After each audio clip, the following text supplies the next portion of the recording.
Online Channel mempersembahkan serial Pendekar Raja Wali Sakti, episode Penari Berdarah Dingin, bagian 8. Hampir saja Danupaksi jatuh pingsan ketika Rangga memanggil Raja Wali Putih. Adik tiri pendekar Raja Wali Sakti itu seperti berada di alam mimpi melihat seekor burung Raja Wali raksasa yang bagai bukit tingginya. Akalnya masih belum bisa mempercayai meskipun sudah mengangkasa, duduk di punggung Raja Wali raksasa sahabat pendekar Raja Wali Sakti itu. Sedangkan Rangga sendiri tidak mempedulikan. Perhatiannya tercurah penuh untuk mencari letak sarang gerombolan pemberontak yang telah gagal dengan rencana pertamanya menggulingkan Adipati Anggara secara halus.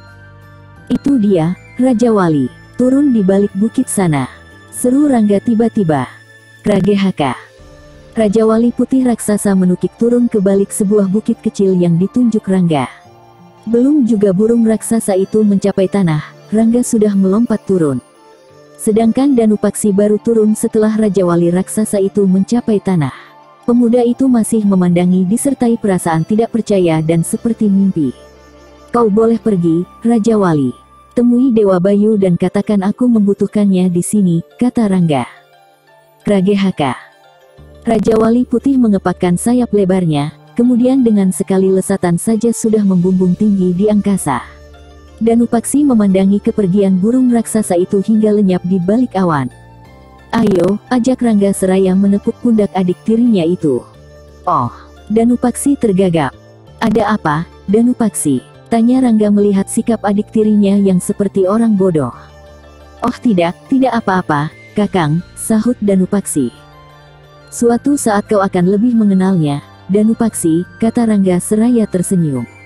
Dia mengerti, kenapa Danupaksi bersikap seperti itu. Sejak kapan Kakang punya tunggangan begitu? Tanya Danupaksi seraya mengayunkan kakinya mengikuti langkah pendekar Raja Wali Sakti yang sudah lebih dahulu berjalan. Rangga tidak langsung menjawab, tapi terus saja berjalan. Pertanyaan Danupaksi hanya dijawab lewat senyuman saja. Kemudian kedua pemuda itu sudah berjalan mempergunakan ilmu meringankan tubuh. Kalau saja mau, Rangga bisa meninggalkan Danupaksi karena ilmu meringankan tubuhnya lebih tinggi dari yang dimiliki Danupaksi. Tapi itu saja sudah membuat Danupaksi terpaksa mengerahkan seluruh kemampuannya untuk mengimbangi ilmu yang dimiliki pendekar Raja Wali Sakti. Kenapa berhenti di sini, Kakang? Tanya Danupaksi begitu Rangga berhenti. Kita tunggu di sini, sahut Rangga. Apakah mereka akan lewat tempat ini? Tanya Danupaksi lagi. Perkiraanku begitu, Danupaksi, sahut Rangga. Danupaksi tidak bertanya lagi, lalu memandang lurus ke satu arah. Tanpa disadari, Rangga memperhatikannya sejak tadi. Pendekar Raja Wali Sakti itu melangkah mundur menghampiri sebatang pohon yang cukup rindang. Perhatiannya masih tertuju pada Danupaksi yang masih tetap berdiri memandang ke satu arah tanpa berkedip. Apa yang kau pikirkan, Danupaksi? Tanya Rangga. Oh, Danupaksi tersentak kaget. Kau tidak perlu merasa bersalah. Aku mengerti kau terjebak sehingga tidak menyadari apa yang kau perbuat, kata Rangga lembut nada suaranya. Api, Kakang, karena kesalahanku lah keris Kiai Lumajang jatuh ke tangan manusia-manusia setan itu. Agak tertekan nada suara Danupaksi. Tidak ada seorang pun yang luput dari kesalahan dan kelalaian, Danupaksi. Apalagi kau masih muda dan kurang berpengalaman dalam menghadapi seorang wanita yang penuh tipu daya licik, kata Rangga bijaksana. Bagaimanapun aku merasa bersalah, Kakang. Aku harus merebut kembali keris Kiai Lumajang dan membunuh Onila. Tegas kata-kata Danupaksi. Bukankah kau mencintai gadis itu, Danupaksi? Pancing Rangga. Tidak, sahut Danupaksi tegas. Justru aku membencinya karena telah menipu dan memperdayaiku, Kakang.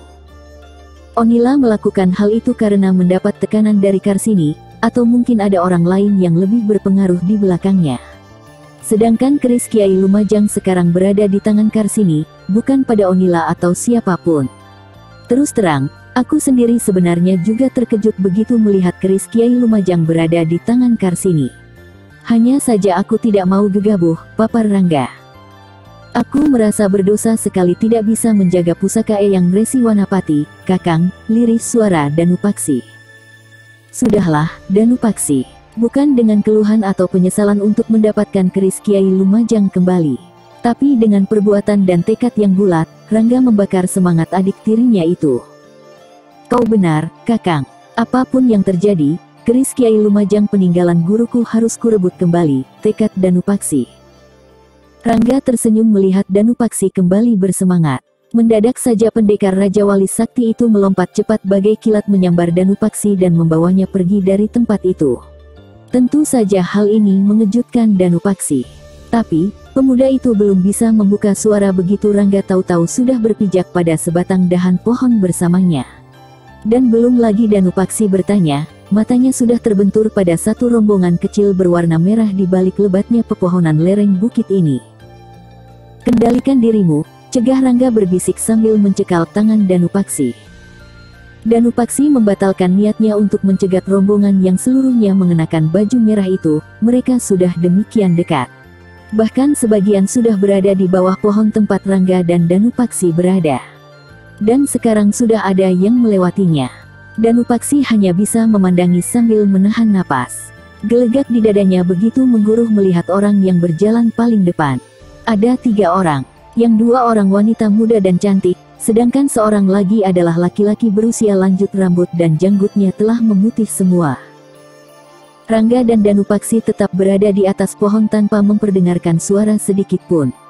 Mereka mempergunakan ilmu meringankan tubuh agar dahan pohon yang dipijak tetap bergoyang tertiup angin tanpa menimbulkan gerakan mencurigakan sedikit pun. Sampai orang-orang berbaju merah yang jumlahnya lebih dari 50 itu lewat, mereka masih tetap berlindung pada daun-daun pohon yang lebat itu. Hup! Ringan sekali Rangga melompat turun dari atas pohon. Danupaksi bergegas mengikuti. Ilmu meringankan tubuh yang dimiliki Danupaksi sudah mencapai tingkat cukup tinggi, sehingga mampu mendarat tanpa menimbulkan suara sedikit pun. Bagaimana sekarang, Kakang? Tanya Danupaksi. Aku tahu kemana mereka pergi, sahut Rangga. Tanpa membuang-buang waktu lagi, pendekar Raja Wali Sakti itu berlari cepat diikuti Danupaksi yang langsung mengerahkan penuh ilmu meringankan tubuhnya. Dia tahu siapa dan sampai di mana tingkat kepandaian pendekar Raja Wali Sakti itu. Maka kini Danupaksi tidak tanggung-tanggung lagi mengimbanginya, jika tidak ingin tertinggal jauh. Mereka terus berlari cepat menerobos lebatnya hutan di lereng Bukit Cangking. Rangga sengaja memilih jalan memutar, karena sudah merasa pasti tujuan orang-orang berbaju merah yang hendak memberontak itu. Sedangkan Danupaksi hanya mengikuti saja dari belakang, dan berusaha agar tidak tertinggal jauh. Mereka sudah tertinggal jauh di belakang, Kakang, kata Danupaksi begitu bisa mensejajarkan langkahnya di samping Rangga. Sebentar lagi, sahut Rangga terus saja berlari cepat mempergunakan ilmu meringankan tubuh. Rangga baru berhenti berlari setelah sampai di depan sebuah gua yang hampir tertutup semak belukar. Hanya sekali lesatan saja, pendekar Raja Wali Sakti itu mencapai bagian atas gua itu. Hup! Danupaksi bergegas mengikuti, lalu berputaran di udara 2 kali. Dan 2 kali pula ditotoknya ranting pohon untuk membantu tenaga lesatan agar mencapai bagian atas gua itu. Ringan sekali kakinya mendarat di samping pendekar Raja Wali Sakti yang sudah mulai bergerak lagi. Kau terlalu banyak bersenang-senang di istana, Danupaksi, tegur Rangga tanpa mengurangi kecepatan ayunan langkahnya. Danupaksi tidak menyahut sedikit pun. Memang diakui kalau jarang berlatih sejak tinggal di istana Karangsetra. Kini pemuda itu baru merasakan kalau kemampuannya menurun. Tapi karena tidak ingin terlihat lemah, dia terus saja mengikuti pendekar Raja Wali Sakti. Rangga memberi isyarat dengan merentangkan tangannya sambil berhenti berjalan. Danupaksi bergegas menghampiri dan berdiri agak merunduk di samping Rangga yang juga merunduk melindungi diri di dalam semak. Hampir Danupaksi tidak percaya kalau gua yang tadi dilihatnya ternyata tembus ke sebuah tempat yang terlindung dinding-dinding batu. Tempat itu bagai sebuah lembah kecil. Hanya dari gua itulah jalan masuknya. Inikah tempat persembunyian mereka, Kakang? Tanya Danupaksi setengah berbisik. Benar, sahut Rangga. Hebat sekali. Cocok untuk sarang penyamun, puji Danupaksi tulus. Rangga mengedarkan pandangannya, meneliti keadaan lembah kecil itu. Tidak mudah untuk mencapai ke sana kalau tidak melalui gua yang hanya satu-satunya di puncak Bukit Cangking ini. Lembah itu dikelilingi tebing batu curam dan berlumut tebal. Seorang yang berilmu tinggi sekalipun tidak akan gegabah untuk menuruninya. Otak Rangga terus berputar mencari jalan agar bisa masuk tanpa melalui gua. Memang tidak terlalu dalam lembah itu, namun sukar dimasuki. Rangga berpaling memandang Danupaksi. Baginya tidak ada masalah untuk menuruninya, tapi tidak demikian dengan Danupaksi. Lembah itu kelihatan sunyi, dan rumah-rumah yang berdiri juga seperti tidak berpenghuni. Namun itu bukan berarti bisa seenaknya saja memasukinya. Kesunyian merupakan jebakan sangat ampuh bagi orang yang kurang waspada. Aku akan menunggu di sini, Kakang, kata Danupaksi bisa mengerti arti pandangan Rangga. Kau bisa kembali ke mulut gua, Danupaksi. Hadang siapa saja yang mencoba keluar nanti, perintah Rangga. Lalu, bagaimana mereka yang hendak masuk? Tanya Danupaksi. Biarkan saja masuk, sahut Rangga. Apa tidak sebaiknya dihadang saja, Kakang? Usul Danupaksi. Jangan tolol, Danupaksi, sentak Rangga. Danupaksi langsung diam. Cepatlah pergi sebelum mereka sampai. Kau masih bisa bersuara burung, bukan? Ujar Rangga. Masih, Kakang, sahut Danupaksi. Tirukan suara burung kalau mereka sampai, pinta Rangga. Baik, Kakang. Danupaksi bergegas pergi dari tepi lembah di puncak Bukit Cangking ini. Sementara Rangga kembali mengamati keadaan di dalam lembah sekali lagi. Kemudian dituruninya tebing lembah yang berbatu curam dan berlumut licin. Dengan mempergunakan ilmu meringankan tubuh ditambah jurus yang pernah diajarkan Satria Naga Emas, Rangga menuruni tebing itu. Memang tidak begitu sukar bagi pendekar Raja Wali Sakti yang sudah menguasai jurus-jurus Naga Emas yang beraneka macam dan kegunaannya. Untuk lebih jelas, baca serial Pendekar Raja Wali Sakti dalam kisah Asmara Maut. Hup, Rangga melompat ringan begitu mendekati dasar lembah di puncak Bukit Cangking. Begitu ringannya sehingga tak terdengar suara sedikit pun saat kakinya menjejak tanah berumput kering. Namun belum juga pendekar Raja Wali Sakti itu bisa berdiri tegak, mendadak. Put, sing, uts. Sebuah ruyung kecil meluruk deras bagai kilat mengancam tubuh pendekar Raja Wali Sakti. Cepat sekali pemuda berbaju rompi putih itu memiringkan tubuhnya sedikit seraya mengibaskan tangannya ke depan dada. Tep, ruyung kecil itu ditangkap dengan dua jari pendekar Raja Wali Sakti. Dan secepat itu pula Rangga mengebutkan tangannya, melemparkan ruyung itu ke arah datangnya tadi. Slap, sebuah bayangan berkelebat ke udara tepat saat ruyung itu menembus sebuah bilik rumah yang terbuat dari anyaman bambu. Tahu-tahu di depan Rangga sudah berdiri seorang laki-laki tua mengenakan jubah dan ikat kepala berwarna merah. Rambut dan janggutnya sudah memutih semua. Tangannya menggenggam sebatang tongkat yang tak berbentuk sama sekali. Rangga menggeser kakinya sedikit ke samping. Kedua matanya begitu tajam memperhatikan laki-laki tua di depannya. Hehehe, rupanya kau memang hebat, anak muda. Pantas saja semua muridku tidak ada yang mau berhadapan denganmu, kata laki-laki tua berjubah merah itu. Siapa kau, orang tua? Tanya Rangga. Kau memang tidak pernah tahu tentang diriku, anak muda. Tapi aku tahu siapa dirimu. Hehehe, laki-laki tua berjubah merah itu terkekeh. Suara tawanya begitu kering dan tidak sedap terdengar di telinga. Digeser kakinya ke samping beberapa tindak, namun tatapan matanya begitu tajam menusuk. Sedangkan Rangga masih berdiri kokoh dan kelihatannya begitu tenang. Perhatiannya juga tidak lepas pada laki-laki tua itu. Gerakan kakinya ketika menggeser begitu ringan. Jelas kalau laki-laki tua berjubah merah itu memiliki kepandaian yang tidak bisa dipandang enteng. Aku kagum akan kepekaanmu, anak muda. Sayang sekali kita harus bertemu secepat ini, tidak seperti yang kuharap dan kurencanakan, kata laki-laki tua itu lagi. Kisanak, siapa kau ini sebenarnya? Tanya Rangga lagi, kenapa kau ingin memberontak pada kerajaan Karangsetra? Hehehe, rupanya kau ingin tahu, Rangga. Dengarkan baik-baik, aku bernama Ki Jagatnata, kakak ibu adik tirimu. Kau puas? Laki-laki tua itu menjelaskan jati dirinya. Oh, Rangga mendesah. Sungguh tidak disangka kalau laki-laki tua ini adalah paman tirinya juga. Dan sekarang baru dimengerti permasalahannya. Rupanya Ki Jagatnata tidak senang kemenakannya tersingkir dari Karangsetra. Maka dia hendak membalas dendam dengan mengacaukan kerajaan Karangsetra. Pilihannya memang tepat. Dia memulai dari Kadipaten Bojong Picung yang begitu lemah dalam segala hal, tapi sangat makmur dan kaya akan hasil bumi. Aku akan memberimu kesempatan hidup jika kau bersedia turun tahta dan memberikannya pada kemenakanku yang berhak atas Karang Setra. Tegas Ki Jagatnata mulai terdengar dingin nada suaranya. Siapa kemenakanmu itu? Tanya Rangga. Onila, sahut Ki Jagatnata. Oh, lagi-lagi Rangga mendesah. Kini Rangga benar-benar mengerti. Ternyata Ki Jagatnata sudah mempersiapkan hal ini sebelumnya secara matang. Apalagi seluk-beluk keluarga Istana Karang Setra diketahui betul sampai ke akar-akarnya. Rupanya dia juga mengetahui tentang kehebatan pedang pusaka pendekar Raja Wali Sakti, sehingga harus menandinginya dengan keris Kiai Lumajang yang begitu ampuh dan sukar dicari tandingannya. Untuk mendapatkan keris itu, Onila berhasil memperdaya Danupaksi yang memegang keris peninggalan mendiang gurunya.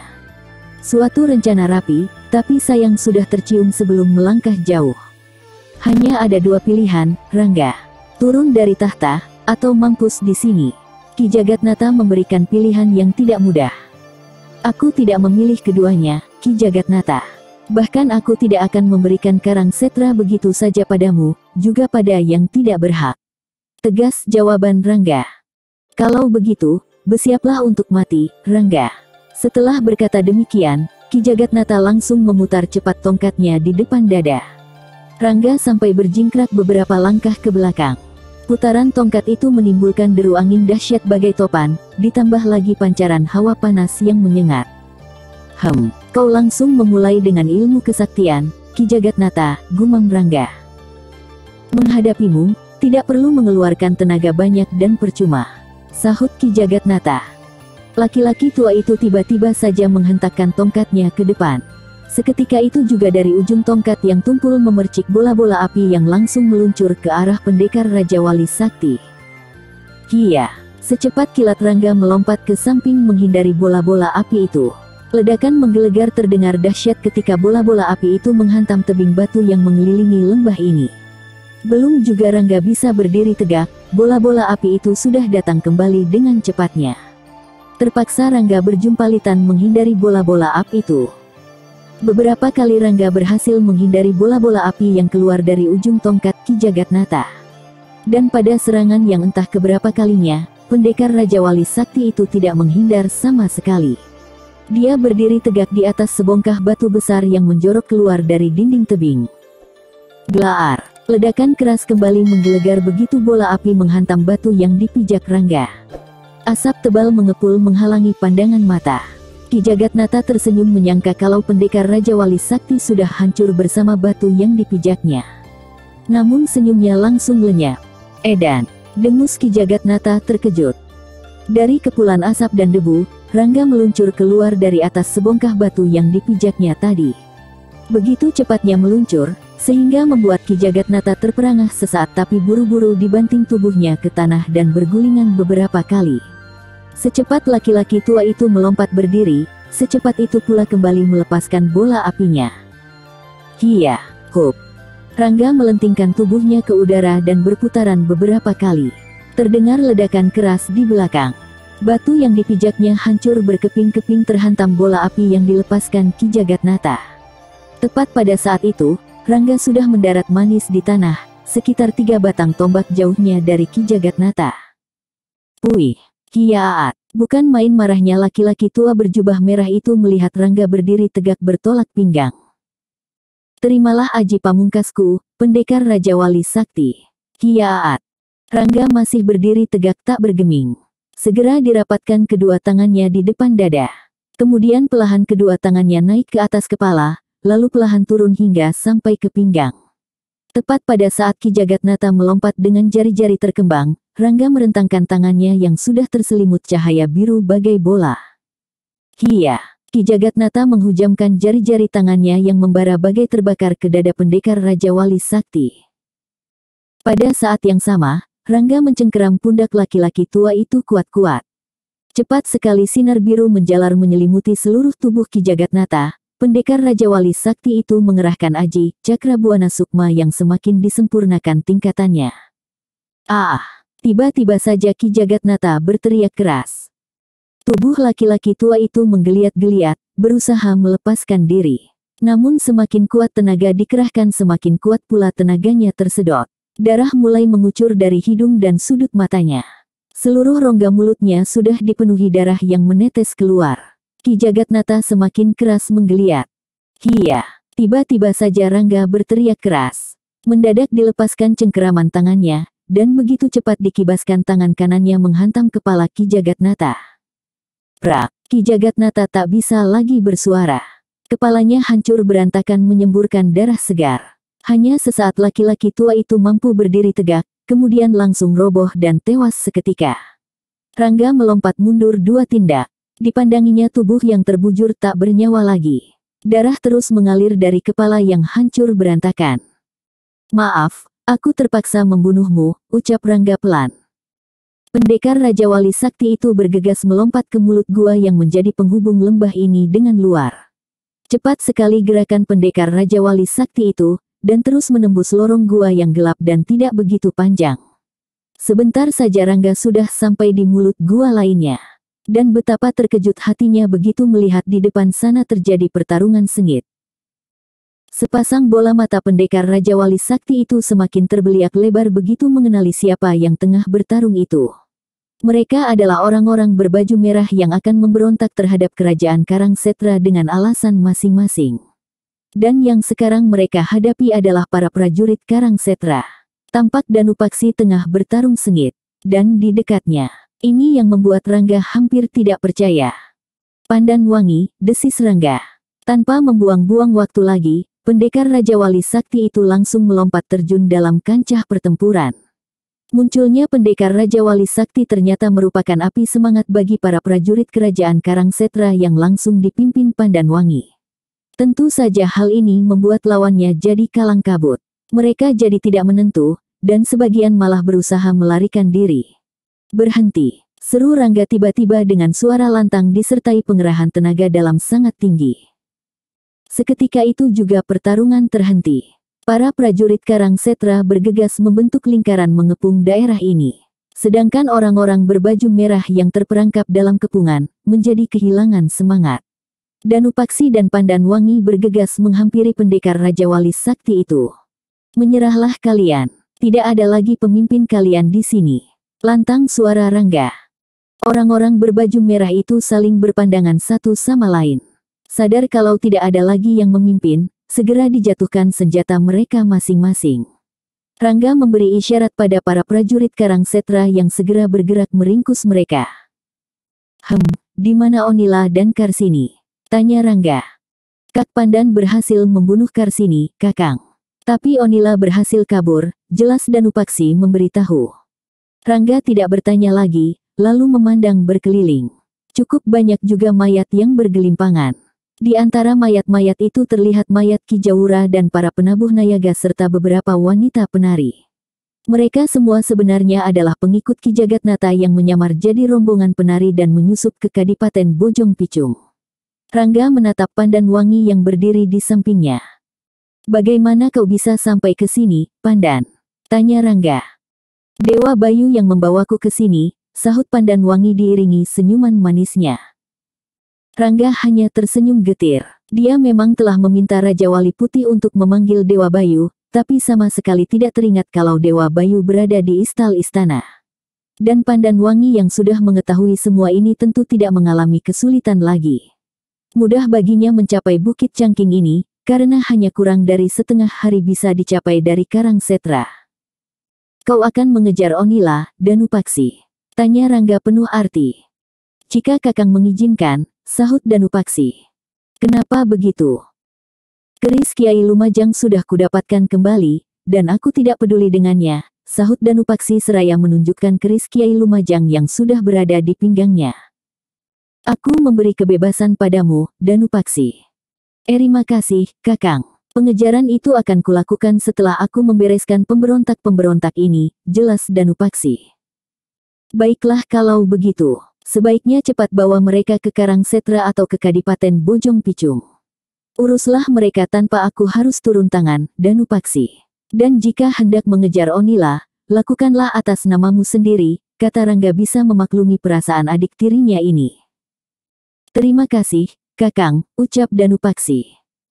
Danupaksi bergegas memerintahkan para prajurit yang dibawa Pandanwangi untuk menggiring para pemberontak yang menyerah. Adik tiri pendekar Raja Wali Sakti itu kemudian menunggang kudanya. Sedangkan Rangga dan Pandanwangi masih berada di tempat itu, di samping kuda masing-masing. Mereka memandangi Danupaksi yang berkuda memimpin para prajuritnya menggiring para tawanan yang sudah terbelenggu. "Apa sebenarnya yang terjadi di sini, Kakang?" tanya Pandanwangi. "Nanti aku ceritakan, yuk." Pandanwangi mengangkat pundak, kemudian naik ke punggung kudanya. Rangga juga melompat naik ke punggung kuda hitam. Sebentar mereka saling berpandangan, kemudian menjalankan kuda perlahan-lahan meninggalkan puncak Bukit Cangking ini. Pandanwangi menagih kembali keingintahuannya, tapi Rangga masih belum bersedia bercerita. Dan ini membuat Pandanwangi jadi penasaran, tapi tidak mendesak lagi. Selesai. Episode selanjutnya, Sang Penakluk. Masih bersama cerita Silat Online Channel. Jangan lupa like and subscribe, terima kasih.